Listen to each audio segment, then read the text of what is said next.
ঘরের ভেতরেই সমুদ্র হয়ে গেছে।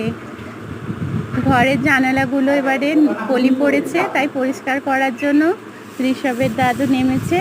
ঋষভ খুব বায়না করছিল যাওয়ার জন্য, তাই ওকে ওই বড় একটা ডেকচির ভেতরে বসিয়ে তার দাদু পুরো জায়গাটা পরিষ্কার করছে। যতখানি জল নেমেছে ততখানি জল যাতে যে মাটিগুলো পড়েছে ঘরের মধ্যে সেইগুলো পরিষ্কার করছে।